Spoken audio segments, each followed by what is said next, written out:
बिस्मिल्लाहिर्रहमानिर्रहीम। अस्सलाम वालेकुम dear students. Shazman Akbar from CCU chemistry chapter number 5। आज हमने जो टॉपिक पढ़ना है डिफ्यूजन इन लिक्विड्स। जैसा कि गैसेस में हम प्रॉपर्टीज़ में डिस्कस कर चुके हैं कि डिफ्यूजन क्या होती है, सेम हमारे पास डिफ्यूजन होती है लिक्विड्स में। दोनों सेम ही हैं, फ़र्क क्या है, दोनों के रेट में डिफरेंस है।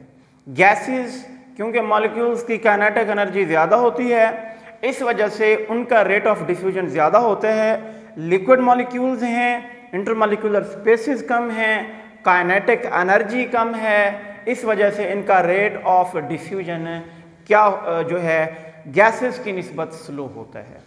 अब हम बात करते हैं कि डिफ्यूजन इन लिक्विड्स क्या है, कैसे होती है, किस तरीके से होती है। एक मैं आप लोगों को एग्जाम्पल देता चलूँ। फॉर एग्जाम्पल, मिसाल के तौर पर आप लोग क्या करते हैं, एक बर्तन में पानी भरते हैं और आप लोग उसको ज़मीन पर गिरा देते हैं। जब आप लोग फर्ज करें ये वो सतह है, ये वो ज़मीन है जहां पर आप लिक्विड को डाल रहे हैं। फॉर एग्जाम्पल आपने लिक्विड डाला, लिक्विड फॉर एग्जाम्पल हमारे पास कौन सा है, पानी है। आपने यहां पर पानी गिराया। अब जहां पर आप पानी गिरा रहे हैं ये वो एरिया है जहां पर पानी डाला है। इस एरिया की निस्बत जो साइड वाला एरिया होगा वहां पर एरिया जो लिक्विड था उसकी कंसंट्रेशन क्या है, कम है। दोबारा सुनिएगा तवज्जो के साथ कि जिस एरिया पर आपने पानी डाला है उस एरिया की निस्बत जो साथ वाला एरिया है वहां पर पानी की कंसंट्रेशन, पानी की मिकदार क्या होगी, कम होगी। अब लिक्विड्स की प्रॉपर्टीज है कि एरिया ऑफ हाई कंसंट्रेशन से मूव करते हैं, फ्लो करते हैं towards the area of lower concentration. Liquids की क्या खसूसियत है, मूव करते हैं, फ्लो करते हैं from area of higher concentration towards the area of lower concentration.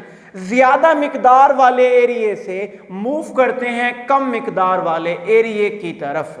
अब आप लोग जैसे पानी गिराते हैं तो आप लोग देखते हैं कि पानी बहना शुरू कर देता है, पानी फ्लो करना शुरू कर देता है। उसकी रीजन यही होती है जहां पर डाला वहां पर ज्यादा कंसंट्रेशन और उसके साथ वाले एरिया में कम कंसंट्रेशन थी तो वो फ्लो करना स्टार्ट कर देता है। तो लिक्विड्स का डिफ्यूजन का मतलब ये है कि लिक्विड के मॉलिक्यूल्स क्या करते हैं, हायर कंसंट्रेशन से लोअर कंसंट्रेशन की तरफ मूव करते हैं, एक दूसरे के साथ मिक्सअप होकर क्या बना देते हैं, होमोजीनियस मिक्सचर बना देते हैं। इस प्रोसेस को, इस अमल को क्या कहा जाता है, डिफ्यूजन कहा जाता है। मिसाल के तौर पर आप लोग एक बीकर लेते हैं, बीकर है, बीकर में आप लोगों ने पानी भरा। अब उसमें या आमतौर पर आप लोग डेली एग्जाम्पल्स में देख लें, घरों में देख लें, आप लोगों ने कोई बर्तन उठाया, बर्तन में आप लोगों ने क्या किया है जी, पानी भरा है। बर्तन में पानी भरते हैं तो बर्तन में पानी भरने के बाद आप उसमें ड्रॉप ऑफ इंक डालते हैं, इंक का एक कतरा डालते हैं। अब जरा तवज्जो कीजिएगा कि ये आप लोगों के पास एक कंटेनर है, ये एक बर्तन है और ये इसमें क्या है, वाटर है। आप ऊपर से क्या करते हैं, with the help of pen या ड्रॉपर के साथ, किसी भी चीज के साथ आप इसमें ड्रॉप ऑफ इंक जो है डाल देते हैं, ड्रॉप ऑफ इंक। अब जैसे ही आपने ड्रॉप ऑफ इंक डाला, जिस एरिया पर वो ड्रॉप गिरा है वहां पर इंक की कंसंट्रेशन बनिस्बत साइड वाले एरिया की क्या होगी, ज्यादा होगी। यहां पर कंसंट्रेशन ज्यादा है, यहां पर कंसंट्रेशन कम है, तो ये फ्लो करना स्टार्ट कर देगा।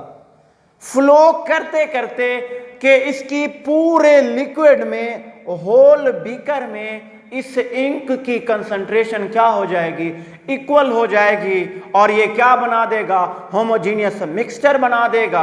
पूरे लिक्विड में मिक्सअप हो जाएगा, पूरे लिक्विड में ये ड्रॉप ऑफ इंक जो है ये डिफ्यूज्ड हो गया है। इस अमल को क्या कहेंगे, डिफ्यूजन कहेंगे। तो हम डिफाइन करते हैं कि liquid molecules move from the higher concentration to the lower concentration. Liquid के माय के मॉलिक्यूल्स ज्यादा कंसंट्रेशन वाले एरिया की तरफ क्या करते हैं, वहां से मूव करते हुए किसकी तरफ, टू द लोअर कंसंट्रेशन, ज्यादा कंसंट्रेशन वाले एरिया से कम कंसंट्रेशन की तरफ मूव करते हैं to mix up with the molecules of other liquid, दूसरे लिक्विड, जैसा कि यहां पर पानी था, दूसरे लिक्विड के मॉलिक्यूल्स के साथ मिक्सअप होते हैं and to form homogeneous mixture, और क्या बना देते हैं, होमोजीनियस मिक्सचर बना देते हैं। इस प्रोसेस को, इस अमल को क्या कहा जाता है, डिफ्यूजन कहा जाता है। ये हमारे पास हो गई डेफिनेशन, हो गई डिफ्यूजन इन लिक्विड्स की। एग्जांपल आप लोगों को समझा चुका हूं कि when a few drops of ink are added in beaker, जब आप किसी भी बीकर, किसी भी बर्तन में एक इंक के चंद कतरे डालते हैं, बीकर ऑफ वाटर, और उसमें क्या भरा हुआ था, पानी भरा हुआ था, ink molecules move around, ink के मॉलिक्यूल्स वहां पर मूव करना स्टार्ट कर देंगे, फ्लो करना स्टार्ट कर देंगे, और प्रिंसिपल क्या होगा, कानून क्या होगा, from higher concentration towards the lower concentration and after a while, और थोड़े ही लम्हे बाद स्प्रेड इन होल बीकर, पूरे बीकर में फैल जाएगा, डिफ्यूज्ड हो जाएगा। तो ये हमारे पास डेफिनेशन और एग्जाम्पल। फैक्टर्स को देखते हैं, factors affecting the rate of diffusion. Diffusion की हमने बात की थी कि डिफ्यूजन लिक्विड गैसेस की तकरीबन सेम है, फर्क किस चीज का है, रेट में फर्क है, वो देखने लगे हैं कि कैसे फर्क है। फैक्टर्स से हमें अंदाजा होगा, 4 फैक्टर्स हैं जो डिफ्यूजन के ऊपर असरअंदाज होते हैं, और वो कौन कौन से हैं, इंटरमॉलिक्यूलर फोर्सेस, दूसरा है साइज ऑफ मॉलिक्यूल्स, तीसरा है शेप ऑफ मॉलिक्यूल्स, और पांचवा है टेम्परेचर। बात करते हैं इंटरमॉलिक्यूलर फोर्सेस की। लिक्विड्स 2 किस्म के हैं, एक वो हैं जिनमें इंटरमॉलिक्यूलर फोर्सेस स्ट्रांग हैं। जब इंटरमॉलिक्यूलर फोर्सेस स्ट्रांग हैं तो ऐसे मॉलिक्यूल्स की काइनेटिक एनर्जी भी क्या होगी, कम होगी। जब काइनेटिक एनर्जी कम होगी तो ये हायर से लोअर कंसंट्रेशन की तरफ मूव करने में टाइम लेंगे। मूव तो तब करेंगे ना जब अपने अंदर इंटरमॉलिक्यूलर फोर्सेस को ब्रेक डाउन कर सकेंगे, और उसे ब्रेक डाउन करने के लिए एनर्जी चाहिए। कौन सी है, काइनेटिक एनर्जी है। अब काइनेटिक एनर्जी कम है तो मूव करने की एबिलिटी नहीं है हायर से लोअर कंसंट्रेशन की तरफ, तो रेट ऑफ डिफ्यूजन भी क्या होगा, कम होगा। ऐसे लिक्विड्स जिनमें इंटरमॉलिक्यूलर फोर्सेस स्ट्रांग हैं उनका रेट ऑफ डिफ्यूजन क्या होगा, कम होगा। उनका रेट ऑफ डिफ्यूजन क्या होगा, कम होगा, बनिस्बत ऐसे लिक्विड्स से, ऐसे लिक्विड्स की निस्बत जिनका इंटरमॉलिक्यूलर फोर्सेस वीक होंगी, उनका रेट ऑफ डिफ्यूजन क्या होगा, ज्यादा होगा। ऐसे ही इनका गैसेस से भी रेट ऑफ डिफ्यूजन क्या होता है, कम होता है। क्यों? क्योंकि उनके दरमियान स्पेसेस ज्यादा हैं, इंटरमॉलिक्यूलर फोर्सेस वीक हैं, काइनेटिक एनर्जी ज्यादा है, तो वो फौरी तौर पर मूव होकर, मिक्सअप होकर होमोजीनियस मिक्सचर बना देते हैं। तो इस वजह से गैसेस का रेट ऑफ डिफ्यूजन लिक्विड्स के रेट ऑफ डिफ्यूजन से क्या होता है, क्या होता है, ज्यादा होता है। दूसरा है साइज ऑफ मॉलिक्यूल्स। साइज को देखते हैं, एग्जांपल्स आप लोगों को पहले समझा चुका था कि एक रूम है, मुख्तलिफ लोग बैठे हैं, उनका मुख्तलिफ साइज है, उनका मुख्तलिफ हुजम है, उनका मुख्तलिफ वेट है। ज्यादा साइज रखने वाला एक बंदा वो एक कम साइज रखने वाले बंदे की निस्बत वो ज्यादा मूव नहीं कर सकता। एक बंदा साइज बड़ा है, मैं एग्जांपल ले लेता हूं, मोटा है, हेल्दी है, तो वो उतनी स्पीड से नहीं भाग सकेगा जितनी स्पीड से एक नॉर्मल, एक छोटे साइज का बंदा भाग सकेगा, एक वीक बंदा भाग सकेगा। तो हम क्या कहेंगे, 2 मॉलिक्यूल्स हैं, एक है हमारे पास लार्ज साइज्ड और दूसरे हैं small sized, large sized and small size. अब लार्ज साइज मॉलिक्यूल्स, इनकी काइनेटिक एनर्जी क्या होगी, कम होगी। काइनेटिक एनर्जी कम है तो हायर कंसंट्रेशन से लोअर कंसंट्रेशन की तरफ मूव करने की एबिलिटी भी क्या है, कम होगी। जब ये एबिलिटी कम है तो रेट ऑफ डिफ्यूजन भी क्या होगा, कम होगा। फॉर एग्जांपल, आप लोग पानी लेते हैं, आप लोग एक साइड पर पानी में आप लोग डाल देते हैं जी मिल्क डाल देते हैं, दूध डाल देते हैं, दूसरी साइड पर आप शहद डाल देते हैं। अब शहद उस पानी में मिक्सअप होने, उस पानी में होमोजीनियस मिक्सचर बनाने में टाइम लगाएगी। क्यों? क्योंकि हनी जो शहद है उनके मॉलिक्यूल्स का साइज क्या है, बड़ा है। आप लोगों की जो बुक में एग्जांपल दी गई है अल्कोहल की दी गई है कि आप अल्कोहल को पानी में डालते हैं और शहद को पानी में डालते हैं तो शहद जो है वो होमोजीनियस मिक्सचर बनाने में टाइम लगाएगी। क्यों? क्योंकि शहद के मॉलिक्यूल्स का साइज क्या है, बड़ा है, तो रेट ऑफ डिफ्यूजन भी क्या होगा, कम होगा।